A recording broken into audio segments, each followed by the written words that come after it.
What's up, everybody? We're here with the SBR Sports Betting Roundtable, and we're going to be talking a lot of Major League Baseball, also some NHL playoffs and some NBA playoffs. Also, I think Big Man's got some football or some soccer picks for us as well. So Sure. hopefully got a great show for you, and we'll start off with introducing the Roundtable. Big Man, probably the most knowledgeable out of anybody, so they thought maybe I should host and he should be more of analyst. So we'll try this out.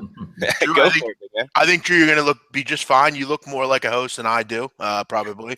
But yes, I'm the big man on campus. I appreciate you saying that. Look, everyone on this panel is very knowledgeable. But yes, you can find me on Twitter at JFFNADU. Drew, I'm going to give you good soccer plays.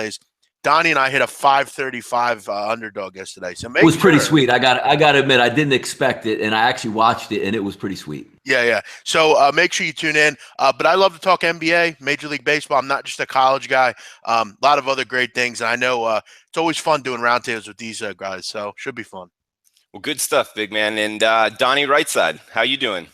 Hey, doing good, Drew. Fantastic that you're hosting the show. It's going to be an enjoyable run. I know we had a great season there. We're talking college basketball. The best thing about this show, Drew, that you picked up earlier when we were talking before the show, we're going to have a little bit of everything on this show. Baseball is that slow grind. We're going to have some fun. We'll break down the games, but there's a lot of things going on. You know, the NHL playoffs, NBA playoffs winding in. So I'm looking forward to a good show. And again, with a great group of panel, hopefully it plays well for us out there, and we'll have some fun. Yeah, good stuff, right, man. Ian, how you doing, buddy? It's my sports memo buddy, Drew Martin, hosting today. How about that? Yeah, I'm looking forward to this. This is great. Sports betting roundtable, baseball, basketball, hockey, everything that goes on in the spring and summer. Looking forward to it. Of course, find me sportsmemo.com and on Twitter at Bobano. Looking forward to keeping this ball rolling. Hey, guys, how nice is it that we don't have to talk about officiating for once? Yeah, just wait till the umpires come. At least for this one. At least for the show, yeah. Yeah, the next Jim Joyce moment is just around the corner. Don't worry about it. Yeah, dude. But how about in Game 1, the Yankees game? Was it the first inning where they completely already blew a replay that was so easy you could see it with the naked eye there? So we're already off to a running start with the robots out there. Good point. Yeah, I saw you tweet that out, Donnie. It's crazy how long it takes them sometimes. I mean, it needs to be like 30 seconds. If it's not there, go on. We're just bouncing from one. How can you see it from your own living room and they have all the best equipment? They're right there on the spot and they still can't get it right. Yeah, that's crazy.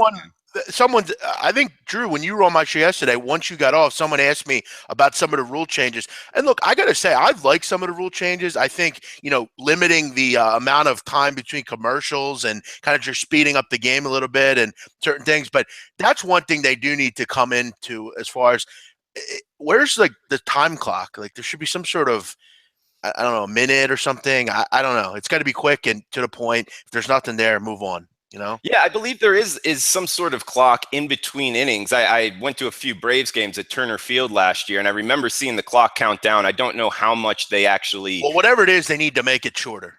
Whatever. Exactly. Because 3 minutes or whatever it is, it's too long. It's got to be a minute. Cut it loose. Move on. I like that there's only 10 seconds now for managers to decide whether to challenge a call. I mean, you don't get a day and a half anymore to think about, let's go to the video, let's call upstairs, let's see what they see on the replay. You got 10 seconds, yes or no, are we challenging? You got to make a quick decision, no screwing around. I like that change. No, you're right on that. Someone's actually talking about on the chat here about, does anyone look into umpire reports? I do. That's one thing that I'm very into. Absolutely, big man. Yeah, totals for sure. Absolutely. Yeah, I know Toby Wagner. He's a big over on Yeah, I mean, look, we can all agree that the umpire controls the game. I mean, look, he didn't hit the ball, but he can. He has a lot of pull as far as umpires are concerned. So yeah, I definitely look into that. I mean, if I see a favorite that I like, I definitely, if the report says favorite might not be his favorite under this ump, I might look the other way. So yeah, that definitely plays into it a little bit more than in any other sport, in my opinion. Yeah, well, good stuff, guys. Let's get into a little bit about each one of you guys in your approach to baseball. Is it more of a run line, money line, totals, favorites, underdogs? Just a little bit about how you each approach baseball. Big man, do you want to start us off? Sure. Yeah, I normally am very much someone that if I can try to limit the amount of vig that I'm laying, I try to do that. you can really get beat up if you're laying consistently favorites constantly, 130 and higher. You can really get beat up, and it really adds, to kind of your bottom line. So for me, I'm looking to do whatever I can to, limit that, maybe parlay 2 big favorites, or I'm a big run line guy. I don't mind doing run lines. Now, run lines early in the year, a little bit more skeptical. I do like to see kind of how pitchers go through maybe their first, second start. But yeah, I mean, it's not, for me, it's not like I don't care about sabermetrics. I don't look into that crap. I look at pitchers. I look at, is this pitcher any good? I mean, it's very simple. I mean, Tyler Duffy's not a good pitcher. He shouldn't be in the major leagues, yet the Twins keep throwing him out there. So for me, I'm going to feast on a guy like him, and just kind of find the guys as the season goes on. As the season goes on, I think all of us would agree. For me, MLB gets a lot easier.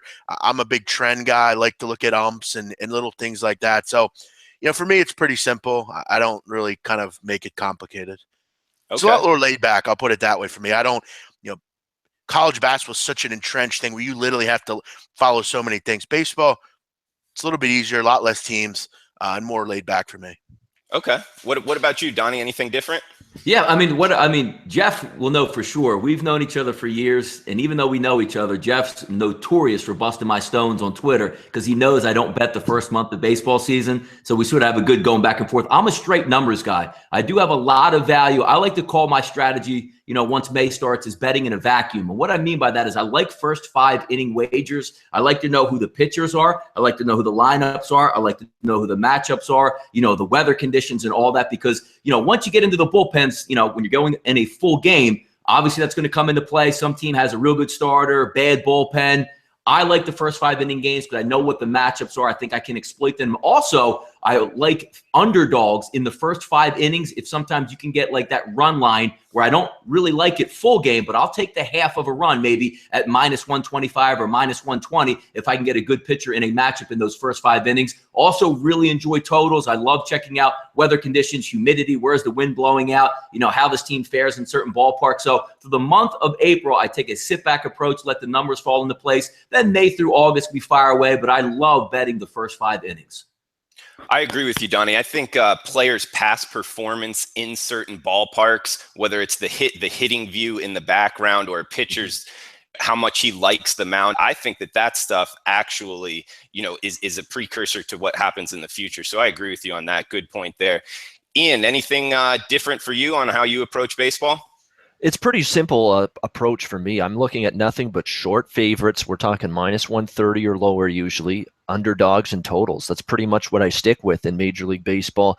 First 5 innings, like Donnie said, good point there about, if the starting pitching is, your team's got an edge, but your bullpen stinks. I mean, you've got to look first 5 innings. Whereas on the flip side, what I'll do sometimes is that if I find a team has got a disadvantage in the starting pitching matchup, but they've got a huge edge in the bullpen, I'll take a shot with the team with the huge edge in the bullpen for the full game because I think that's not as reflected in the price as the starting pitching matchup is. So those are the main things that I try to do in terms of betting Major League Baseball. And it's a grind. It's a daily marathon, not a sprint. We're not firing plays left and right on a daily basis out there. We're being selective. We're looking for value. We're looking for solid, positive expectation wagers on a daily basis because if you're firing 8-9 plays on a daily basis in Major League Baseball, that's the fast track to the poorhouse, if you ask me. Yeah, it's funny you said that, Ian. Then you have like a team like the Colorado Rockies who hit, their rotation sucks and their bullpen's a mess, and the totals will come into play. So yeah, I think you're dead right. It's not difficult. I mean, you find a team with good starting pitching, maybe scratch a run or 2 out. First 5, maybe not a good bullpen. It's very simple. I mean, it's just paying attention, knowing what's going on, and kind of editing and knowing what you're the situation in that given day, that given matchup. The next series doesn't matter to me. The next day doesn't matter to me. It's this matchup, the starting pitching matchup. If it's an edge, maybe you put more first 5 than full game. Whereas if it's an even starting pitching matchup, but a team's got a huge bullpen edge, and I mean a huge bullpen edge, especially setup and closer and 7th inning, you got to look then full game at the team with the bullpen edge. That's what I try to do. Well, Ian, what about that bullpen edge? Because I find it hard, especially in the beginning of the season, to actually get a grasp on these bullpens. From year to year, it seems to change a lot. Like the Reds bullpen was awful last year, but I don't really know a lot of these guys this year. So that comes to what pretty much everybody was saying, like Donnie's approach, holding off on the first week, even up to the first month. So I agree with that. The one thing about, like you mentioned, the Reds, the Arizona Diamondbacks, the Colorado Rockies. I mean, listen, I think they're a lot like, a team in college football that basically just understands that they're just going to try to outscore people. I don't think that the Reds care too much about their bullpen. I mean, they're not going to win anything, and they're not going to bring in a big arm or anything. They're looking to unload. They're going to they are who they are. I think the Rockies understand they are who they are. They're going to try to outscore you. They're going to try to use their park as kind of kind of a plus for them. And, I don't know that it changes too much. It's unlikely very often that teams that are over trenders, that kind of thing, they don't usually bring in help in the bullpen. It's just they have what they have. And, but a team like the Yankees or the Orioles, I think their bullpen's a lot more dependable. We all know that. So I don't know.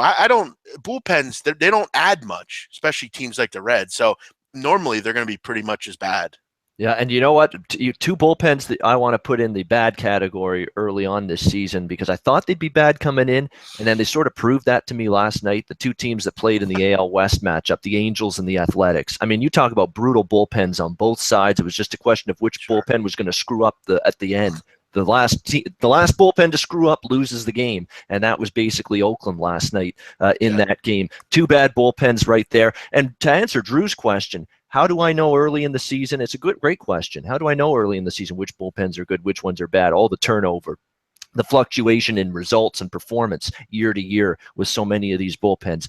I'm just going mostly on last year for now. Until I get, a week into the season, we start to see some of these bullpens. Unless there's been a bullpen that's had a massive turnover of personnel, I'm sort of basing these bullpen performances right now on what I saw from these teams last year. And obviously last year, Jeff talked about it. Reds bullpen was just absolutely atrocious. San Francisco was brutal. Arizona was awful. Yeah. And you could ride Arizona and Cincinnati in particular last year, and I certainly did this over the total on a routine basis because their bullpens were just so pathetic. It was literally laughable watching them last year, and their bullpen, they would be up 7-2, and it'd be like, well, that's all right. Their bullpen's coming in, and there's Jumbo Diaz giving up a grand slam in the 8th inning. It's just like clockwork. But you mentioned Oakland. Yeah, I know Drew and I, we've talked about Oakland and that AL West. I mean, I think the Angels bullpen's particularly bad. Bedrosian. I'll take Bedrosian from that Angels bullpen. That's it. Yeah. That's the only guy I'll take on my team. But you look at Oakland, I mean, just a bunch of crap, really. I mean, Ryan Madsen, I mean, Donnie, how long's he been in the majors? My God. Yeah, arm injuries and everything. Also, just to bring up that same point, it seems like, a new bullpen goes into that bullpen collapse Hall of Fame every year. Let's not forget 2 years ago, the Detroit bullpen, if they had a 7-0 lead in the 7th inning and the starter came out, Detroit would lose that game 10-7 within a blink of an eye. So every year, one of those teams you can really hammer on and just say, no matter what the score is, when the starter gets out, it's going to get ugly. I'll tell you a group that I think is just terrible. I don't understand how people are so high. And I've seen a lot of Rockies talk. This pitching group is awful. I mean, you look at this pitching group. I mean, who on that team are you excited about pitching wise? I like Gray, but he's very erratic still. Yeah, I mean, other than him, it's like, my God. I mean, they're awful. Yeah, it seems like the consensus is John Gray with his, overpowering stuff there in Coors, the high strikeout rate. He may be, what the front office was going towards as far as more strikeouts and then also ground balls. And, Chatwood going today, he seems to have, a good changeup, being able to put the ball on the ground as well. So those two possibly, but I agree with you. It's just tough to pitch in Coors Field. So you mentioned like first fives. I think a first five today that I would look at is something you just mentioned, Tyler Chatwood. He's had good starts in his career against Milwaukee. Wiley Peralta is been past Willie Peralta. I don't trust that guy. No he's way. been a fade for me for years. I actually, on my show last year, we did a little top 5 worst pitchers in the majors, and he actually made my list. He's awful. I mean, he's terrible. They actually demoted him last year late in the season because he was so bad. The Rockies today might be a good look, especially because Chatwood has a little bit of things to get excited about. So maybe something like that would be worth a bet today.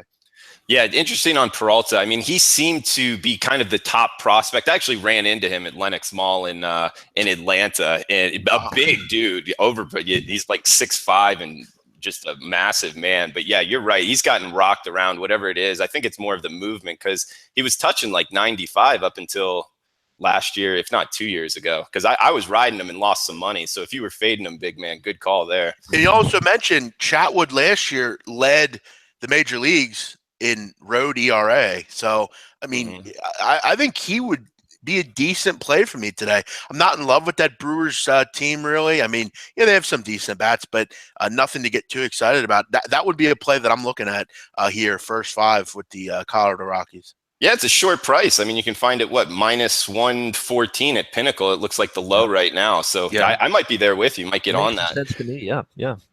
But okay, guys, let's move on to something else. Any overvalued pitching you guys want to go over? I know we were talking about Chris Sale and his fitting into Fenway Park with the short porch for righties to go off of a lefty. But, Chris Sale, I've kind of been betting on over the last couple of years. He's been a great bet on, but the matchup into Fenway might be one. Any of you guys either have anything on Chris Sale and Fenway or any other overvalued pitchers you're looking to fade?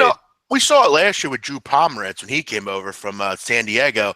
People would wonder, he had pitched really good up until that point. How would those dimensions of Fenway affect him? They didn't affect him particularly well. Look, Chris Sale is I'll wait to see with him. He's obviously a very good pitcher in this league. He's pitched in the AL. We all know that. But look, he's pitched in Fenway before. I mean, it's not a lot, but we'll see. I mean, he's a great pitcher. He's going to be a great 1-2 punch, 1-2-3 punch up there, whatever it is. Plus, he's got that lineup to kind of fall back on a little bit. They can help him out with getting him a lead. One thing I wanted to say about spring training. And again, I made the comment in college basketball. I find it hard to believe that people actually cap spring training. I don't understand. I think we've seen early on in this season how little it means. I mean, it means literally nothing. I mean, you look at Tanaka, great spring. I mean, you look at he came out. You look at last night. Lance McCullers and Iwakuma had terrible springs, both ERAs over 7. Look at the pitching output they put out last night. I equate spring training a lot to the preseason in the NFL, game number 4. It means nothing. No one cares. People just want to get to the season. It's been a long winter. For me, all these people that say, well, it's pretty good in spring training, well, that hasn't really worked out. So watch out for that.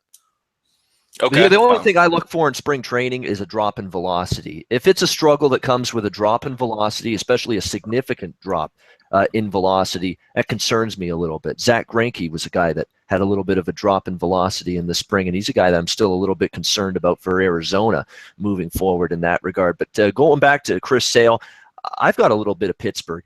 I've split my bet up on Pittsburgh tonight in this game as a big dog, a little on the first 5, because I don't really like that Pirates pen. I really don't. It's a bullpen. Again, I don't really trust them. I want to have that security that if they do have the lead in the first 5 and then blow it late, you can get it out of there with some money in your pocket. But I think, Chris Sale's got a lot to prove in this ballpark. The struggles of Pomeranz to adjust to Fenway, although obviously Chris Sale's got a lot better stuff than Drew Pomeranz. We're not kidding anyone here, but Chris Sale might take him a little bit of an adjustment period here, and I think there's upside with Jameson Taillon. It's a guy that you just worry maybe the Fenway bright lights and the big stage and that powerful Red Sox lineup, maybe it does overwhelm him a little bit tonight, but I think he's got the goods to be a reliable arm in this Pirates rotation long term. And I think maybe, Boston, not familiar with him, might be able to have a couple good turns through that lineup tonight at Fenway. I think the value in the price right now at Pittsburgh warrants a small play. It's only a small play for me, but it's one worth making. I like where your head's at there, Ian. I like this Taillon kid. He looked good last year, and there's 18 appearances he had. And look, I'm a little bit higher than most on Pittsburgh's lineup. You still have a lot of power in that lineup. A lot of really solid players with Marte, McCutchen, and Josh Harrison. They added Adam Frazier. They have some good young. With Bell. Yeah, they have some young kids that are really good. You mentioned that bullpen. That's kind of one of the issues. But yeah, I like that. I do want to point out, we got some people in the chat asking about certain games. remember the roundtable is a little bit more of an overview. We will touch certain games, but I think people kind of get upset when we don't talk about certain games. A little bit more, guys, as you know, a little bit more of an overview, but we'll try to answer whatever questions that get thrown out here. Yeah, absolutely, big man. And I see Tomar. He was asking about good park for Kennedy, big park for fly ball pitcher. That's a good point with that one. But back to Chris Sale in his matchup against Pittsburgh. I went back, and I think it was around St. Patrick's Day, or around March 15th. They actually played Pittsburgh in a spring training game, and he got knocked around a bit. I think he gave up about 4 runs through 4 innings. So, but I don't know how much to take into that because it is spring training, and it wasn't the exact lineup he'll be facing today. So that it's kind of a tough deal to pick out how much spring training stats you're going to bring in. But I agree with you guys. I think Pittsburgh on the plus price, especially in the first 5 innings, might be worth a play here. What about breaking down some more of today's games? Going down the line, we were talking a little bit about Atlanta versus the New York Mets. We got big, sexy Cologne versus DeGrom. Cologne catching a big plus price. Anybody jumping on this? Mr. HGH Bartolo, yeah. It's astounding he's still in the major leagues. I find it hard to believe that this year, I think he gets crushed this year. I mean, he has no business in the major leagues anymore, none. I know he pitched decent last year, but look, and I give him a lot of credit for it, but and even last year, he had like a weird domestic situation in his life. And I remember kind of looking at it as like maybe a way that I could fade the hell out of him. And he even kind of it made me surprised last year. But yeah, it's interesting and kind of astounding that he still is able to do what he's doing. But now he's down in Atlanta, a bad team. I think the Mets would be a little bit better offensively than they were last year. I'm not betting on the Braves, put it that way. So, no, I don't know that I'll bet him or fade him. And you're talking about another miserable bullpen, Atlanta. Sure. I mean, miserable. Jim Johnson is your closer. How bad can you be in a bullpen when Jim Johnson is your freaking closer? Come on. Yeah. I mean, you look at the guys they have down there. I mean, that's like the all AARP team. I mean, Bartolo Colon. And how old's Jim Johnson? I mean, he's got to be 40, it seems like. And you got to add R.A. Dickey in there, too. Yeah. Throw him in there. Sure. I mean, my God. I always called him R.A. Dickhead when he lost for the Blue Jays. I was not happy whenever he threw a bad game for Toronto. Not happy. He had a Cy Young with Toronto, didn't he? And you look at that group. Cy Young in his dreams, I think. Yeah. R.A. Dickey, like, they're very easy to figure out. Like, none of them throw hard. It's like, if you could just – I mean, R.A. Dickey could get mashed. I mean, he's really just throws that stupid knuckleball. It's like so kind of – I mean, Washington's going to eat that alive, I feel like, this year. But I was like, Robert Allen, you're pitching like shit today. You're R.A. Dickhead today. You want Dickey back? You got to start throwing the ball better. Yeah. Okay. Well, an interesting tidbit on Atlanta is their new ballpark. Those dimensions, especially in the power alleys, look pretty deep, almost 380 for lefties and righties. So the slower pitchers with the contact rate, I think that's what they were thinking. They knew that they were going more towards a pitcher's park, and just to have a little bit of veterans there in the bullpen, kind of building towards even next year. But some of their starters like Fulte, I might be looking to bet on him. Also, the shortstop there, he's a young, good player. Also the catcher. So I think in the future they may be good, but I agree with you guys. Not looking to bet on Atlanta anytime soon. Anyway, anybody else got a game today that they want to pick out and go over as far as a breakdown? Yeah, I kind of will put one out there that's kind of interesting. Texas hasn't started 0-3 since 2007. It's basically 10 years. Cole Hamels, look, last year definitely tailed off, and the Indians really feasted on left-handed hitting or left-handed pitching last year. But, I find it hard to believe they go 0-3 to start the year. I feel like King Cole, I mean, they've won 18 of his last 22 starts in Arlington. We know they can hit. We know that Texas is going to put some runs on the board. I still think Cole Hamels has it. I think he can, kind of neutralize this lineup. It's definitely tough. I don't like betting against Cleveland, and at this price, it's kind of hard to get interested just because you're not really getting too much back. It's not really like when I bet a dog, I want to get a 120, a 130 or something. But I kind of like Texas, to avoid going 0-3, but I don't know. I'm not too high. I like Donnie said. I do definitely with the first week take a little bit of, kind of wait and see approach, but I do kind of like the Rockies' first 5, which I mentioned a little bit earlier. Okay, good breakdown, big man. Donnie, you got anything on today's card? Actually, we talked about it a little bit early. The Pittsburgh-Boston game has a little bit of an interesting flair here. Chris Sale electric stuff, Tyone electric stuff. Let's not forget this is Boston. This is, early April. It's a night game. The temperature is going to be hovering between 40 to 43 degrees, and the wind's blowing in at Fenway tonight. So the line opened up at Chris at 8.5. It's down to 8. I still would lean towards an under in this situation. If both of these pitchers are, sort of having that B+ to A game, hits are going to be tough to come by. The ball's not going to travel tonight. It's going to be cold. So I'm going to take a look at that under there. Maybe first 5 under. I mean, both. Yeah, there you go as well. Both these pitchers are obviously very good. And we've mentioned, I got to tell you, I'm not a big Red Sox bullpen fan either. So, that might be something you want to look at, maybe the first 5, especially with, a day off and kind of just getting back to cold weather. So, yeah. Good defensive teams, too. So, I mean, that should all play into it. Donnie, I like it, man. It takes some balls to go under in Fenway. So an 8 or 8.5. Yeah, exactly.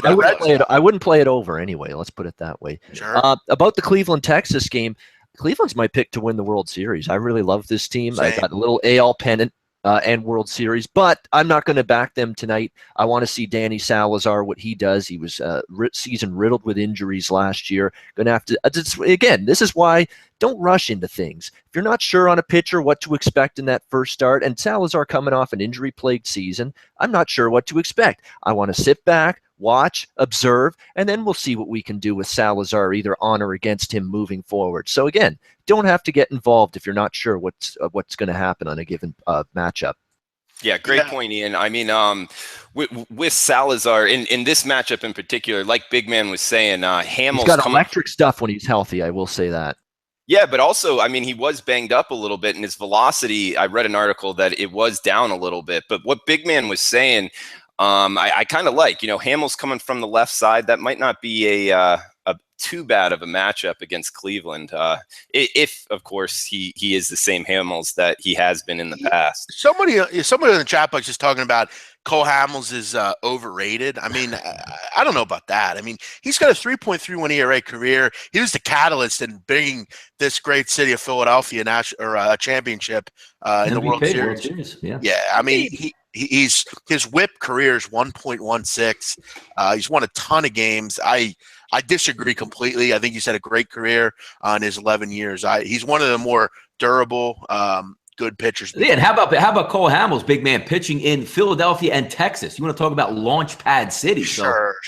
And you got to remember also some of his later years. I mean, not exactly some great lineups there. I mean, it's not like the Phillies ever really, other than that 2008, they just got really lucky and had a good bullpen, but decent lineups, I guess you could say. But I don't know. I don't think he's overrated. He's had a fine career. Maybe he was a tinge overvalued betting-wise last year, but he's had a fine career. And Citizens Bank and Globe Life. I mean, those are two not easy stadiums to pitch in. That's for sure.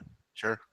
Okay, guys. Good stuff on baseball. Anybody else have any last tidbits you want to put on either today's card, tomorrow's card, or anything else to do with MLB? Just like what I will say. Go ahead, Ian. Oh, yeah. I was going to say undervalued pitchers. I'll tell you who's undervalued. It's a group of pitchers. Any mediocre slot bucket lefty that pitches against the LA Dodgers, they're undervalued. They still can't hit lefties. Yeah, Richard goes out there last night and just absolutely befuddles and bamboozles the LA Dodgers. The LA Dodgers last year were 30th, dead last in Major League Baseball team OPS against lefty pitching. I thought for a second that, hey, Franklin Gutierrez is here now. They got him to try to hit against lefties. Maybe it's a new season, fresh start, clean slate. Maybe the Dodgers can improve a little bit against lefty pitching. Didn't happen last night. So that's the last time I look over the total or on the LA Dodgers side against any sort of lefty starter until they show me something against lefties. That was a disgrace really last night. I mean, Clayton Richard had been banged up too in the spring, and then the Dodgers lefty problems not going away last night based on that performance. Yeah, hit into 3 double plays in the first 4 innings. Yeah, that was pathetic. I will say this. Ian made a great point. you don't have to go balls to the wall with baseball right away. Find out some situational things, find out, kind of who has it this year and who doesn't. It's a long, long, long season. I mean, it's way longer than really any other season. So keep that in mind. Don't go crazy. And have some fun with baseball. It's summer. It's, you can have fun with it. There's so many games. There's so many days. It's something you can really, if you pay attention, you do well in it. Yeah, kudos to anybody that took the Padres yesterday at that big plus price. I know one of the SPR handicappers, I think it was Matt Lathrop. Not sure if I'm pronouncing his name right. Mark Lathrop. He, I believe he had the San Diego Padres on the run line, the plus run line. So that was a hell of a play there. It takes going kind of contrarian in baseball to get killed like that and all the night before and then bet the Padres. That's a hell of a bet there. So you also have to remember maybe another thing I normally have noticed, and I kind of went against that, but kind of a team that erupts maybe for 14, 13 runs, it seems like always the next game they're just very pedestrian. I don't know, but it does happen from time to time. And actually, you know what? This lefty struggle situation, big man, is why I stayed off the Philly Reds game over the total today. Phillies were not good against lefty pitching last season at all, their lineup. And of course, Brandon Finnegan, I'm not exactly sold on him being a quality lefty, but again, saw Clayton Richard just absolutely shut down the Dodgers. He's a mediocre lefty. Finnegan might do that to the Phillies later tonight. We'll see. That's a great point, Ian. I mean, with the lefty matchup you brought up with the Dodgers, and also Finnegan, he's an interesting story because didn't he pitch in the College World Series and then later that year steamed through the minors and actually was pitching in the World Series in relief? I believe that's his story. That was about 3 years ago. So he obviously he's a top prospect, but it hasn't translated so far. He's gotten knocked around. I've lost some money on him the last couple of years. So be careful with Finnegan, but definitely has the stuff to hang around. But moving on, guys. By the way, I cut in on that on the chat box there, talking about giving that to Cole Hamels issue, since being in Philadelphia, it hasn't been that good in the last 3 years. If we look at Hamels' stat, let's go back to 2014, 9-9 with the Phillies with a 2.46 ERA.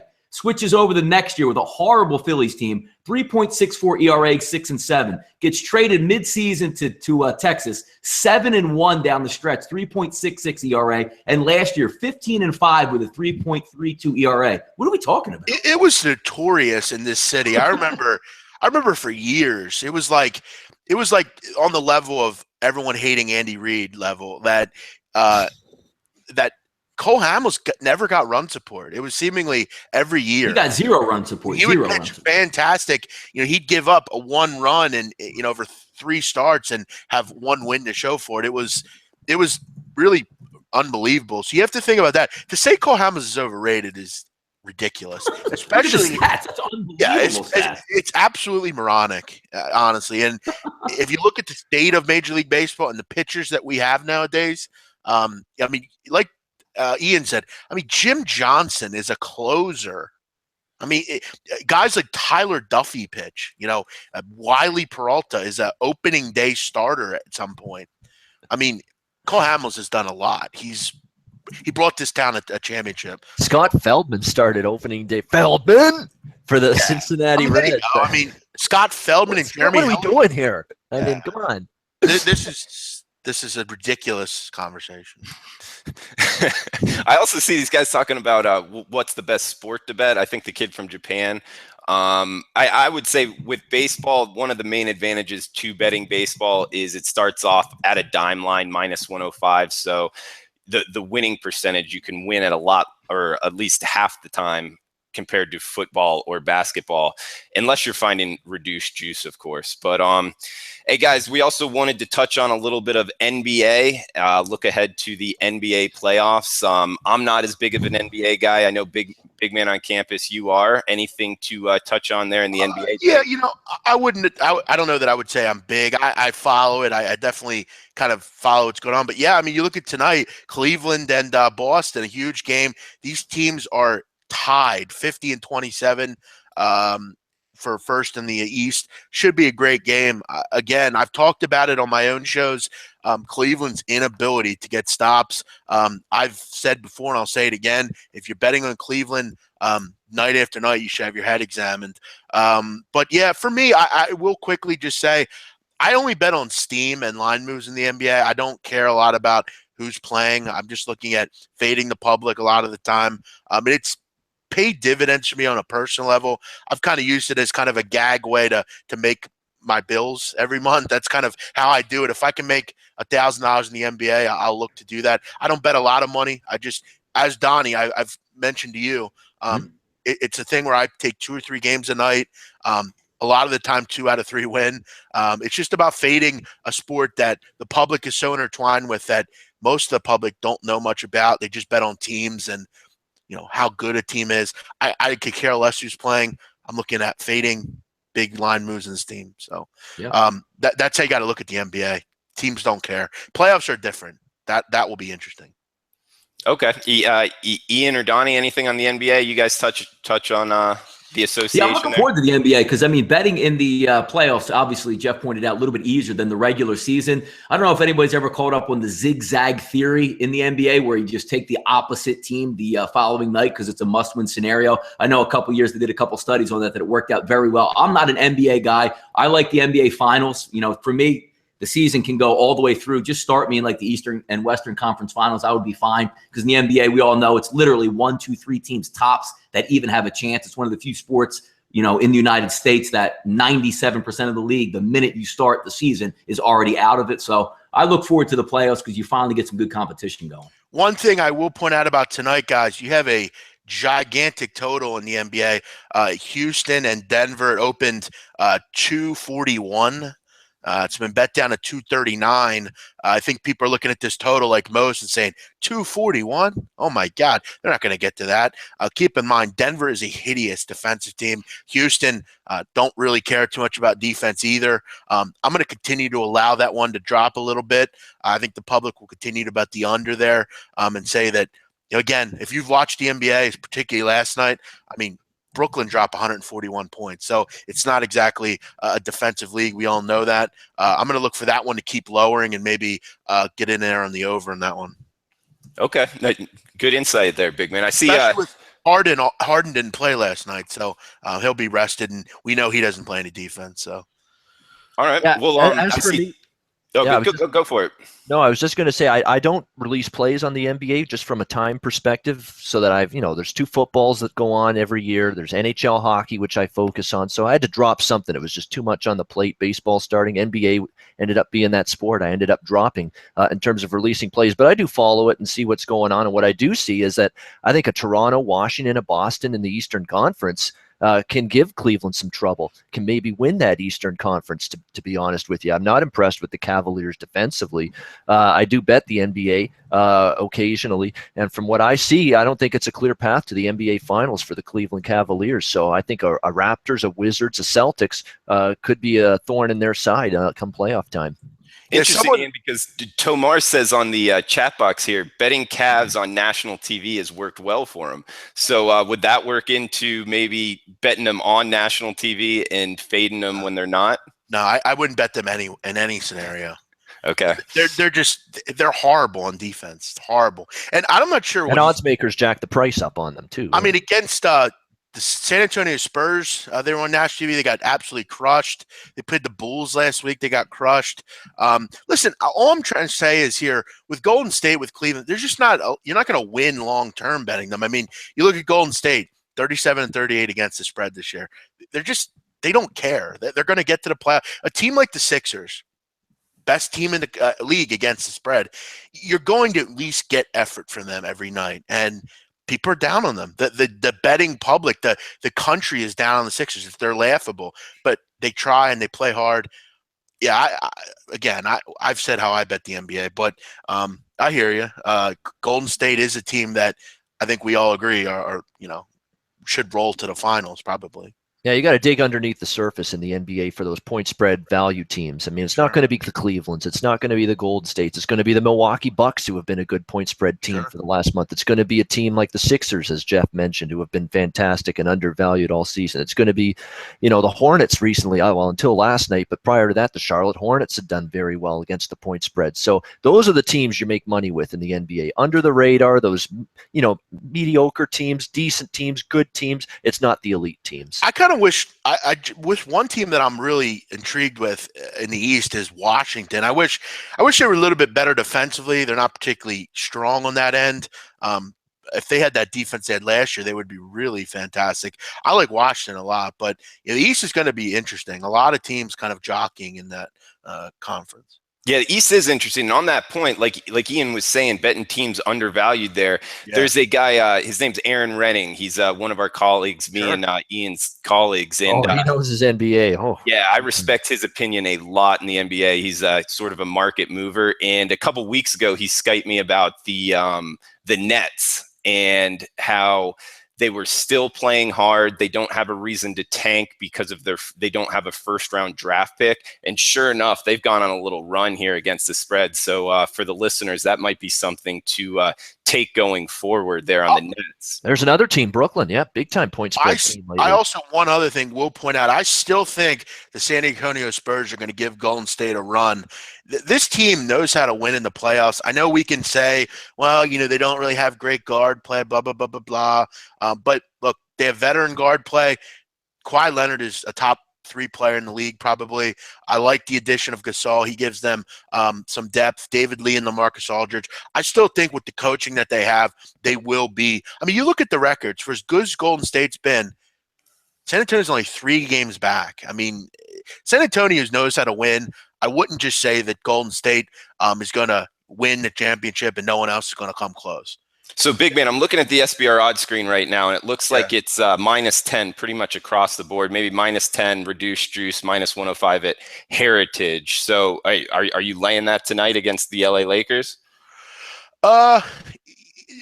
Not particularly. I mean, that probably wouldn't really. Well, no, I don't know that it's too much. I just, again, for me, it doesn't really fit what I'm looking for. I guess I'm talking more about the Spurs in the playoffs as far as from a long-term perspective. But for me, a game that I would look at is like the Suns tonight, a team like that, or just kind of teams that are people are really down on, no one wants to get involved with. The Warriors are a public team. The problem with the Warriors are, even with being a public team, they have been covering. But I'm looking at moves in the totals for the most part.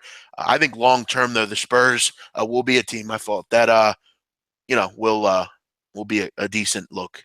Okay, good stuff, big man. And just to shout out SBR odds screen right now, if you're looking to bet on the Suns, it looks like you can see it at Bodog +10. So more of a square shop there. You want to be making sure to have a square book and a sharp book, especially going into baseball season, have a lot of different outs there. And you can check that out at sbrodds.com. And moving down a little bit into the NHL playoffs. Ian, you got any tidbits for the listeners heading towards the NHL playoffs? Teams to bet on, teams to fade? Yeah, I mean, the regular season in the NHL ends on Sunday, and it's basically a betting minefield on a daily basis. You've got to pick your spots. You've got to gauge motivation. You've got to see which teams are going to bring that effort to the rink on a nightly basis, because you're going to see a bunch of teams going through the motions. Just general strategies. There's only 2 games in the NHL tonight. I didn't bet either one. Didn't even come close. Rangers and Washington. Washington can clinch first in their division, win that Metropolitan Division if they win tonight, and also the President's Trophy, the #1 overall seed going into the playoffs if they beat the Rangers tonight. So you would expect a big effort from the Capitals in that game. Montreal and Buffalo. Montreal's clinched their division. Buffalo obviously well out of the playoffs. So you got one team that's clinched everything, can't move up or down, and Buffalo out of the playoffs. So tough game to get involved with there. But in general, what I'm looking to do is look for these, teams that are fighting to get into the playoffs, but have they proven that they can handle the pressure of the postseason of trying to get in? And you look at the Tampa Bay Lightning, a loss last night for them against the Boston Bruins. Boy, it pretty much killed any chances they have. They still are mathematically alive, but the Tampa Bay Lightning have to win out, and the Toronto Maple Leafs, who oddly enough they play on Thursday night have to lose out their last 3 games and not even pick up a point in any of their last 3 games. So it's almost impossible. I think Tampa Bay, and you could just see it on their faces, they look dejected after losing to Boston last night. They know the playoffs are almost an impossibility for them at this point. They may be a bet against team on Thursday against Toronto. And in general, what I'm looking to do is these 2 teams that are matched up outside of the playoff picture, look for just a loose atmosphere, higher scoring games. Look for maybe games to go up and over the total from between now and Sunday, the end of the regular season. Teams that are out of the playoffs, just, having some fun, just trading scoring chances, not really as focused as much on the defensive end of the ice. Could get some higher scoring games there. But yeah, the playoffs start next week. Roundtable next week. I'm going to be bringing some NHL futures to win the Stanley Cup to the table because I think there's going to be some teams that have a shot. I think the West is wide open. Washington Capitals, everyone's saying how they've played so awesome, but they've got this playoff hex over their head. They just cannot get it done for whatever reason in the playoffs. That's still an albatross around their neck that they have to shake. Can Washington finally do it in the playoffs? This is their best chance. This could be their last chance, really, the Washington Capitals. This is as good a team as they've had throughout this entire Alex Ovechkin era. If they're finally going to get to a Stanley Cup final, finally, and win one, it's got to be this year.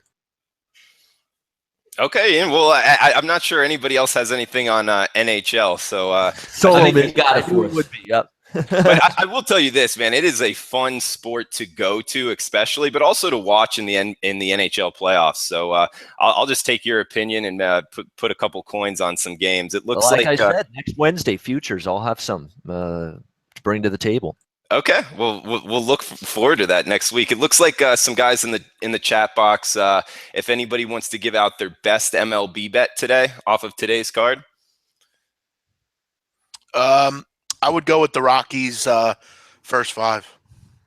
I like that. I like Chatwood against Milwaukee. I think that he has a gem up his sleeve here.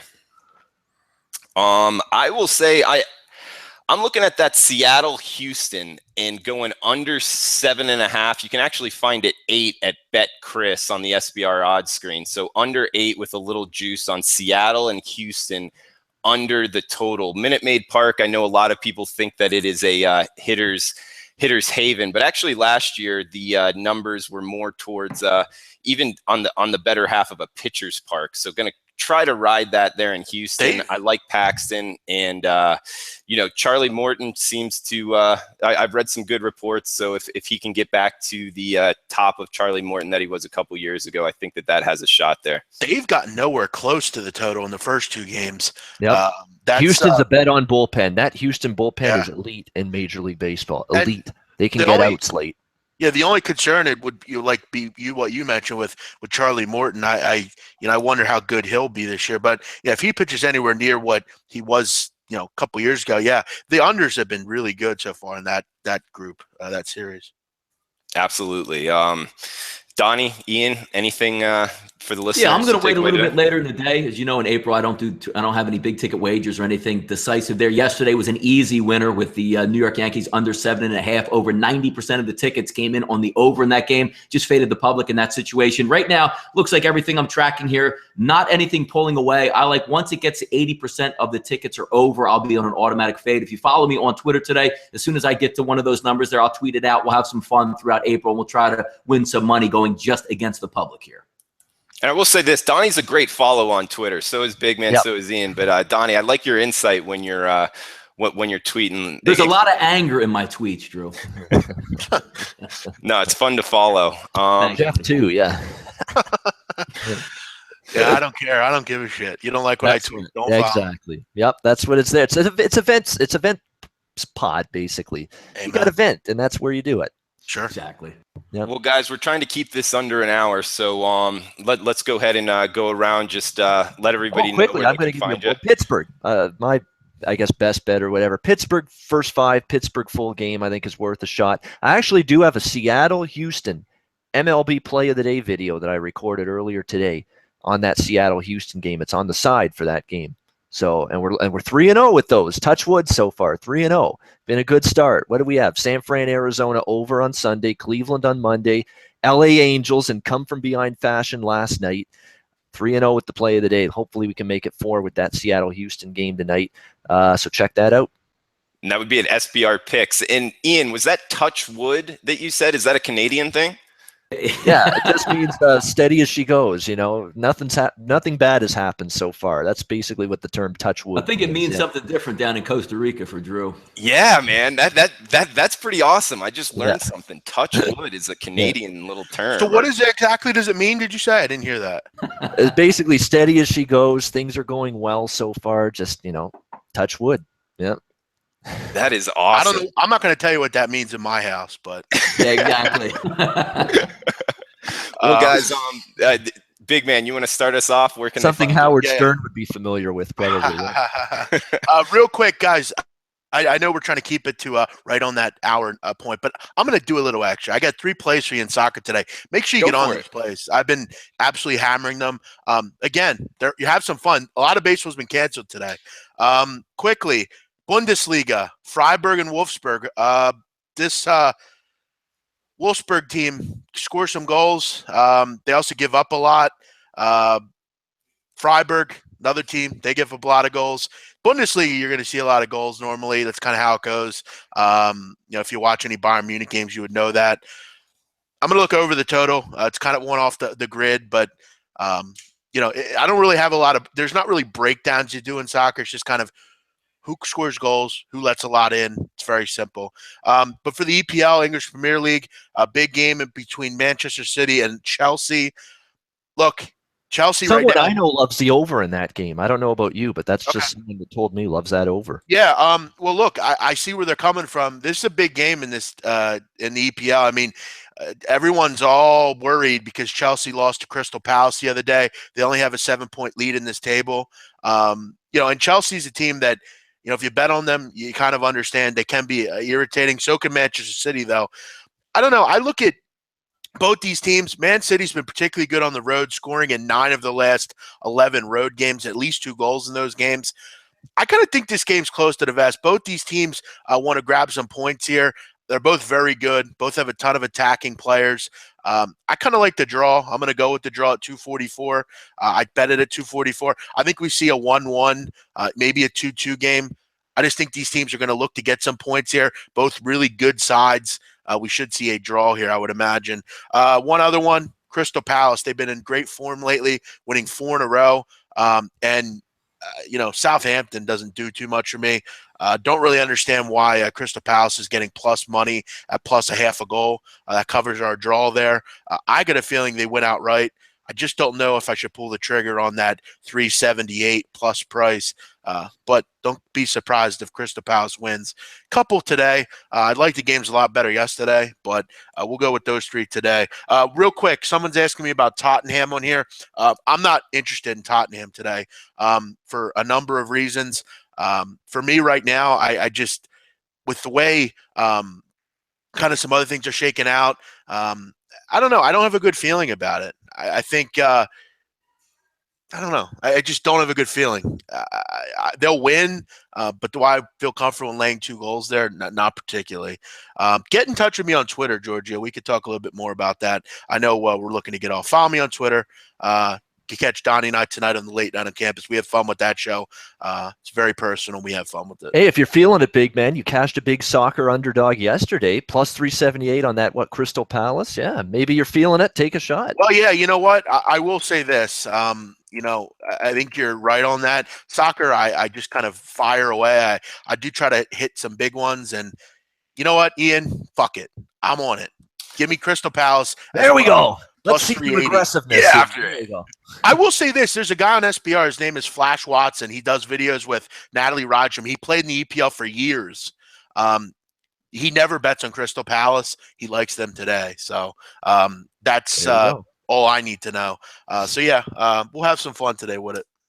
Not great stuff, big man. I was going to say, don't you do videos with Natalie Rydstrom as well? I do. Yes, we do videos. I've recently been included on some videos there. I do a lot with international play, which is off right now, but I do dabble a little bit in the club leagues and the Champions League. So, you know what? Sports is my life, and I just try to find stuff that I enjoy. I don't do hockey like Ian does, so I kind of use soccer as my getaway. Plus, I'm Albanian and we love soccer. So yeah, man, that was a great breakdown. And also you mentioned your and Donnie's show, late night on campus, and that's great insight. Obviously, you can see Big Man and Donnie really know what they're talking about. We so try it's to great keep banter it. there. We try to keep it and have some fun with it. It's not all about sports, guys. Sometimes it's just fun to talk about women or food or sneakers or whatever. So. I was just about to say, I have seen an episode or two of their late night show. It's like a bar lounge type of thing. You're having a drink at the bar. You're just having a casual conversation, having some jokes, cracking some laughs and all that, and talking some sports, some other topics as well, society, entertainment, whatever. Mm-hmm. That's the way it should be. I mean, it's a fun late night show. It's great. Thank you, man. Appreciate that. Yeah, good stuff. Well, to your co-host there, Donnie, where can we find you? Yeah, find me at DonnieRightside.com. Also, SBR, Right Side of Campus, late night on campus, and also on the Roundtable, which both me and Jeff absolutely love doing this. And it's great having this nice little 4-man format here going forward in the summer. And just to talk a little bit more about the late night on campus. It's a lot of fun. And again, it's a breakup of the grind. Before doing it in college basketball, if you watch the shows there as the games are going on, you watch me literally having a heart attack coming down the stretch. Completely different vibe in the summer. It's a nice poker type grind. We'll have a lot of fun, include a lot of different things in the show, but it is a good time. But again, fantastic job hosting today, Drew. Appreciate it. Same thing with Ian, being on the show, and Big Man. We'll do this. We're going to do this once a week, and it's going to be a lot of fun, a lot of good information moving forward. Yeah, Drew, I have to admit, I didn't think you could handle it. Great job. Great hosting job from Mr. No, I'm kidding. You did a great job, man. I appreciate it, Jeff. Thank you as well, Donnie. But Ian, where can we find you? You can find me at sportsmemo.com. And based on the way Drew hosted today, Andrew Lang, watch out. You may be replaced soon. But Twitter at Bobano. This is where you can find me. And Drew, excellent job hosting today. I mean, you did a great job with the show, and looking forward to doing this every week. Well, thanks, guys. I appreciate it. And yeah, good stuff. We'll obviously get more into MLB as far as each daily card, giving out more plays as the day goes on. I'm the same as pretty much everybody else on this roundtable. I like to see all the starting pitchers go at least one time before really getting into it and trying to make some money there. But great insight also on the NBA, NHL, and Big Man, I forgot about your football or soccer knowledge, man. Good stuff. And make sure to check out SBR Picks for more of all of our plays there. And we're revamping it as well, getting some more quality and sharp plays on the SBR Picks, and also SBR odds. Make sure to have more than one book, at least 2 books in my opinion. Hey, and Drew, feel free to click in through SBR and get all the extra things that come with it. You get up to bonuses up to $250, if not more. So make sure to check that out. SBR odds, SBR picks. I'm Drew Martin. Hey, Drew. Good. Go for it, bud. Yeah, real quick. Real Madrid, everyone knows, most people bet Real Madrid and just blind bet. Keep in mind, Cristiano Ronaldo and Gareth Bale are not playing in this game. Leganés is a poor side. Real Madrid has some big games coming up, so don't just lay that one with Real Madrid and think that's a lock. 2 of the best players in the world are not playing today, so just remember that. Someone on here likes Barcelona. I would agree with that. But just remember, Real Madrid, don't just blind bet them today. There you go. Good stuff. Take that for that football betting. But anybody else got anything? Nope. We're good. All right, guys, great show. That's it. And we'll be back next week, 12:30 Eastern, 9:30 Pacific. So check us out. Have a good one.